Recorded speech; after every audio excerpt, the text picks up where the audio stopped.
When getting ready to board a flight, some frequent flyers go the extra mile to make sure they don't get sick. Try to wash my hand quite often. I try to have basically a diet rich in vitamin C. People who do get sick after a trip usually blame it on the plane ride. But how likely is it to catch cold and flu germs in flight? A new study headed by a team of researchers, including Professor Vicki Hertzberg at Emory University, looked at the risk of catching respiratory germs on a plane.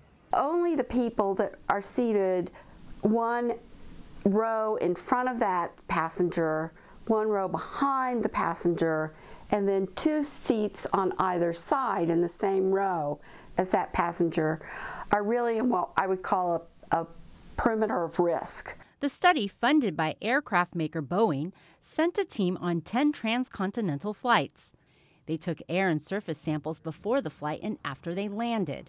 Using computer models, the group found that risks vary and could depend on where people sat and how often they got up. Approximately 40% of people in window seats get up during the flight, approximately 60% in middle seats, and approximately 80% of people seated in aisle seats get up and move about in flight. Sitting and staying in your window seat may be your best bet at avoiding germs. People who are in a window seat, don't have people exposed to that, or aren't being exposed to other passengers passing back and forth in the aisle.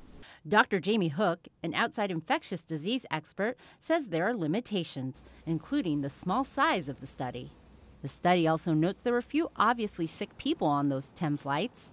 It also only looked at ways to spread diseases through droplets from coughing or sneezing and did not include more infectious illnesses. It excludes some important pathogens, some important germs, like, for example, tuberculosis is not covered by this at all, or measles or varicella. To reduce the chance of a fellow passenger infecting you, all agree that practicing good hygiene can be key.